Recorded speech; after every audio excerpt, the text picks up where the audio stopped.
Reinaldo, bora falar do tal áudio que foi enviado, ou então. Agora chegou.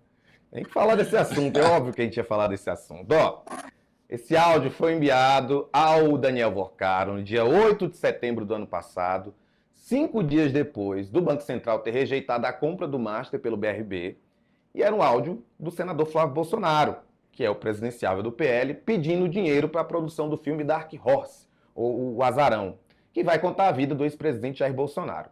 Essa apuração é do Intercept Brasil, que teve acesso a essas mensagens. O Vorcaro havia se comprometido a repassar um total de 24 milhões de dólares, que corresponde a 134 milhões de reais à época, para financiar esse filme. Documentos e mensagens que foram obtidos pelo site indicam que pelo menos 10 milhões de dólares, ou seja, cerca de 61 milhões de reais, foram efetivamente pagos entre fevereiro e maio de 2025 em 6 operações. Há inclusive um cronograma do desembolso, um comprovante bancário, cobranças relacionadas às parcelas previstas para a produção. Vamos então ouvir o áudio. Irmão, preferi te mandar o áudio aqui para você ouvir com calma. Bom, aqui a gente está passando por um dos momentos mais difíceis da nossa vida, né? Não sei como é que vai ser daqui para frente, como é que isso tudo vai acabar, mas tá na mão de Deus aí. E você também, eu sei que você tá passando por um momento dificílimo aí também, essa confusão toda, não, né? Você sem saber exatamente como é que vai caminhar isso tudo. E apesar de você ter dado liberdade, Daniel, de a gente te cobrar, eu fico sem graça de ficar te cobrando, tá? Mas, enfim, não, é porque tá num momento muito decisivo aqui do filme. E como tem muita parcela para trás, cara, tá todo mundo tenso e fico preocupado aqui com o efeito ao contrário do que a gente sonhou pro filme, né? Imagina a gente dando calote num Jim Caviezel, num Cyrus, os caras, pô, renomadíssimos lá no cinema americano, mundial. Pô, ia ser muito ruim, né? Todo efeito positivo que a gente tem certeza que vai vir com esse filme pode ter o efeito elevado a -1 aí, cara. Então, se você puder me dar um toque, uma posição aí, Daniel, porque a gente precisa saber o que faz, cara, da vida, porque já tem muita conta para pagar esse mês, e o mês seguinte também, e agora que é a reta final, que a gente não pode vacilar, não pode não honrar com os compromissos aqui, porque senão a gente perde tudo, cara, tudo contrato, perde ator, perde diretor, perde equipe, perde tudo. Podemos dar um toque aí, irmão? Desculpa o áudio longo aí, tá? Um abração, fica com Deus, cara.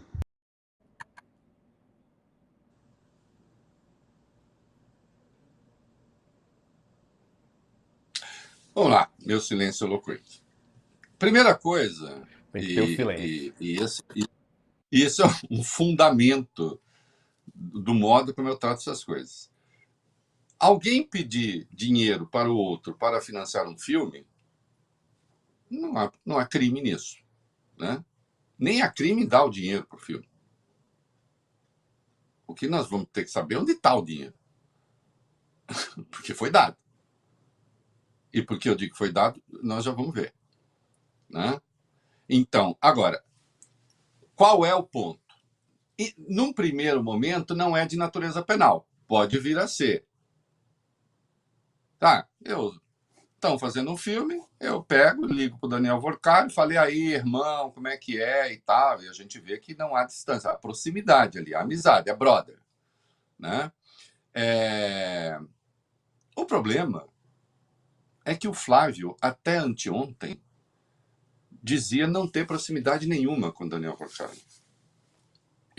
Daniel Vorcaro, não. Tanto é que quando o Ciro Nogueira caiu em desgraça, o Flávio logo largou a mão dele. O Centrão até falou, opa, peraí. Não, muito grave, muito gravíssimo, gravíssimo. E no caso do Ciro Nogueira, o que causou espécie, né, foi uma pensão de 500 mil por mês ou 300 mil, depois a compra do apartamento de 22 milhões, que de qualquer modo também não há evidência de que o dinheiro fosse criminoso, mas no meio desse bololô, muita coisa a explicar. Mas o Flávio não deu muito ao Ciro Nogueira o privilégio da dúvida, né? Ele logo falou, comigo não, eu não tenho nada com isso. E sempre, não conheço o Vorcaro, não sei quem é. E se existe alguma implicação política nesse caso, a implicação política tem a ver com o governo, esse governo é responsável, que não toma conta de nada, que faz não sei o quê. Nas CPIs, né, a turma deles praticando ali o tempo todo tentando implicar o governo, sendo que há uma evidência, né? O Master realmente entrou numa fase difícil, especialmente difícil quando o comando do Banco Central passou a ser de um indicado pelo presidente Lula, Galipo. No Ministério da Fazenda do Fernando Haddad, a relação com o Banco Master sempre foi uma relação hostil, para dizer pouco, né? E foi a Polícia Federal que deflagrou a operação. Então, no que respeita ao governo, a investigação sendo feita. No que respeita ao Estado, o Banco Central achou que era o caso de fazer a liquidação, né? Aliás, essa conversa acontece 5 dias depois da liquidação, né? Esse pedido de grana, né? Da liquidação, não. Da negativa do Banco Central para a compra do Master pelo BRB. Quer dizer, quando ele manda essa mensagem, o Vorcaro já estava numa situação muito difícil. Especialmente difícil, porque ficou claro que o negócio não ia sair, né? Mas, tanto é que ele está todo solidário, todo pesaroso. Irmão, você numa situação difícil, mas nós também precisamos e tal, do dinheiro. Aí, o que deixou a turma dele perplexa, é dizer, opa, peraí. E sim, existe a relação de proximidade, existe a intimidade. Tanto é que ele está pedindo dinheiro. E aí, uma coisa fabulosa. Eles orçaram o filme em 25 milhões de dólares. 134 milhões o dólar da época. Eu tô aqui com uma listinha, Rafa. Baby Girl, com a Nicole Kidman, 20 milhões de dólares. E já aproveito e faço um juízo do filme, nota 6. A Substância, com Demi Moore, 17,5 milhões de dólares. Nota do Tio Rei, 5. Chato pra cacete. Zona de Interesse, 15 milhões de dólares. Obra-prima, nota 10. 15 milhões de dólares. Um filme espetacular. O Conclave, 20 milhões de dólares.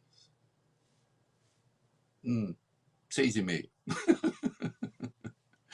Gosto mais ou menos. O Agente Secreto, 5,6 milhões de dólares. Os nossos oscarizados, 5,6 milhões de dólares. Nota 8. Ainda Estou Aqui, 8,95 milhões de dólares. Outro filme, nota 10. Já o Dark Horse, o Azarão, com a vida e as opiniões do cavaleiro Jair Bolsonaro, 25 milhões de dólares. E 61 milhões efetivamente pagos. E eu vou dizer porque posso assegurar que 61 milhões, segundo o próprio Flávio Bolsonaro, foram efetivamente pagos. Existe uma relação lógica, temporal aí, que é importante, né? Então, a questão deixa de ser, digamos, só de policial, e a questão policial é importante, porque precisa se investigar e se pode chegar à conclusão de que não houve crime nenhum nessa operação. Crime propriamente. Qual é o tipo penal? Não existe o tipo penal financiar filme. Esse tipo penal não existe.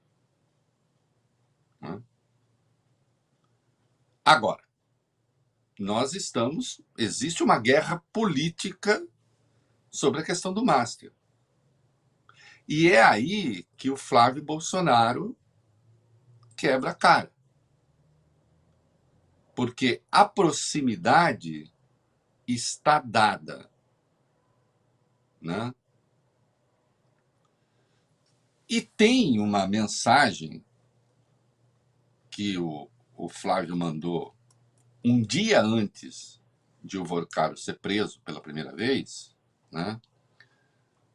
Que também complica as coisas, né? Vamos lá. Antes de falar da mensagem, só quero trazer o valor de um filme que eu sei que você adora, para não dizer o contrário. A Paixão de Cristo, feita por Mel Gibson, custou 30 milhões de dólares, ou seja, parecido aí. A gente sabe o quanto você ama essa obra-prima do cinema. Tudo Messias, né? Tudo Messias, quase que o nosso Messias, né? Se iguala ao Messias do Mel Gibson, né? Que é o filme que eu chamo de Cristo em bife, né? Cristo fatiado em bife, Cristo feito filé, né? Que aí pega aquela cena, joga, pá, e sai pedaço de carne do Cristo, espalha pedaço de carne. É uma carnificina voyeurista violenta. Sabe que eu parei, né? Quando eu vi aquilo, eu falei, eu não vou ficar vendo esse negócio, né? Enfim. Né? O mesmo ator, aliás. Vamos falar então. Vamos falar da troca de mensagens. Essa troca de mensagens, ela deixou evidente que tem uma relação entre o Flávio e o Daniel Vorcaro, que era muito próxima. No dia 16 de novembro do ano passado, o Flávio Bolsonaro mandou essa mensagem pro banqueiro Daniel Vorcaro, ainda era banqueiro, né? Abre aspas. Irmão, estou e estarei contigo sempre. Não tenha meia conversa entre a gente. Só preciso que me dê uma luz. Abraços. Fecha aspas. No dia seguinte, o Vorcaro foi preso pela primeira vez e o banco foi liquidado no dia 18. As mensagens obtidas, ela abrange aí o período de dezembro de 2024 a novembro de 2025, incluem diálogos do banqueiro com diversas pessoas. O conteúdo ele foi verificado por meio de cruzamento de informações contida nos diálogos com dados públicos e sigilosos. Mas, Reinaldo, teve gente ontem dizendo que ele fala irmão porque ele é carioca. E diz que carioca fala assim com todo mundo. Aí eu não sei já, né? Você sabe que ontem eu brinquei na rádio da TV, porque eu falei, não, eu tenho amigos cariocas, mas não, amigo carioca não liga assim, e aí, irmão? Aí um dos produtores lá do programa falou assim, precisa ver esses amigos, hein, que carioca chama de irmão. Não, sim, sem dúvida nenhuma, chama de irmão. O problema aí não está no vocativo, ou na forma de tratamento. O problema não está. Estou e estarei contigo sempre. Contigo em quê? Não tem meia conversa entre a gente. Só preciso que me dê uma luz. Como ele é candidato a presidente da República, a época já né, estava meio assim. Né? Candidato a presidente da República, ou pelo menos do grupo que quer desalojar o atual poder, estarei contigo sempre, pode significar, se a gente conseguir chegar lá, especialmente se você pagar as parcelas, né, que estão em atraso, a gente resolve. Esse é o ponto.